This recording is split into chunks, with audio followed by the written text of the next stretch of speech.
Hello and welcome to Brussels. It is the scene of the International Federation for Animal Health Europe Conference 2015, and the title of that conference is Healthy Animals, Healthy Food, a Healthy Future. I want to give you a very warm welcome today. So that's the title. Let me introduce you to some of the key themes that are being discussed here in Brussels. Not surprisingly, we'll be looking at Europe's role in the global food security challenge. We'll also be looking at the issue of sustainability when it comes to animal production and also animal health. And last but not least, a very important word, innovation involving food production, animal production, and also consumer acceptance. I would say the main aim is not only the experts that we will be hearing and that we have heard up to now, it's also the audience that will be listening to these experts, because it has a knock-on effect.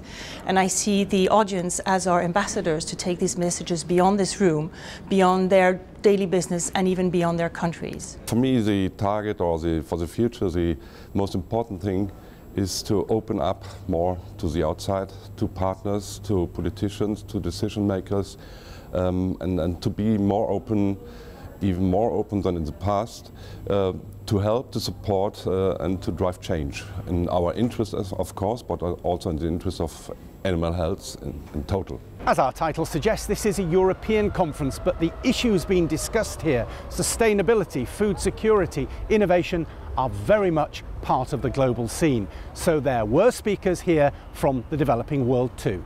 Three things combined is going to drive the demand for animal source foods up. It's already driving it up. There's a population growth growing quite rapidly in the developing world. Urbanization also growing quite rapidly. But incomes increasingly going up in the developing world. And these three factors, particularly income, allow diversification of diets, and in that context more animal source foods. So demand is rising very rapidly in all regions of the world for all animal source foods.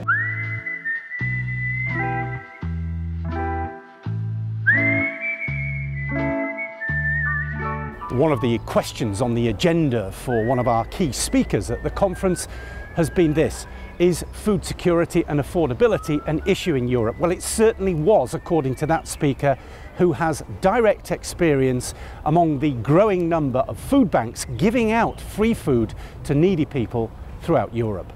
Maybe the European Union cannot fix ultimate solutions, but they really can encourage member countries to mobilize and start initiatives. As in the case of Spain, there was a new strategy on the fight of food waste, and it was incentivized by the European Union.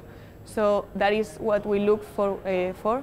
We need help, and we cannot only stay in Spain. We have a whole network of food banks that are ready to take action and to show the problem and of course, to promote initiatives.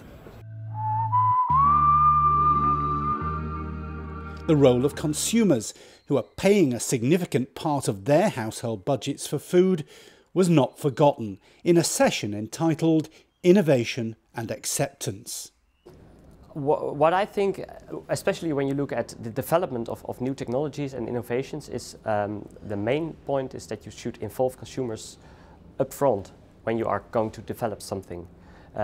Now it's most often the case that consumers are consulted when there is already a new product or a new technology, and then you are probably too late. So that will be my main message.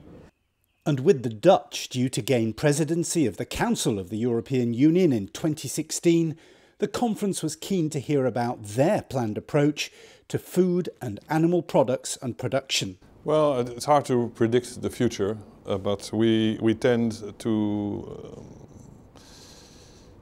look into innovation if we want to solve the challenges that we face.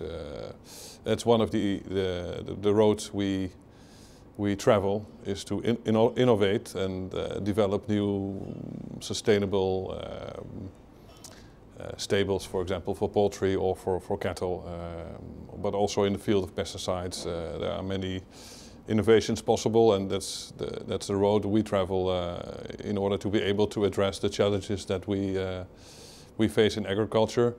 We also stimulate sustainable production. We stimulate the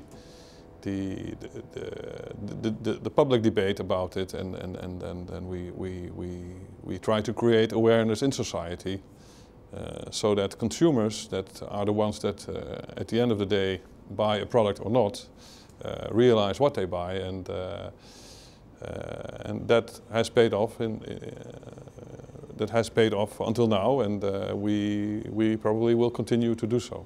We can progress without innovation, and when I started this job 3 months ago, one of the things that fascinated me was to see the amount and the percentage of turnover that is spent by companies on R&D and innovation, and that's 12%.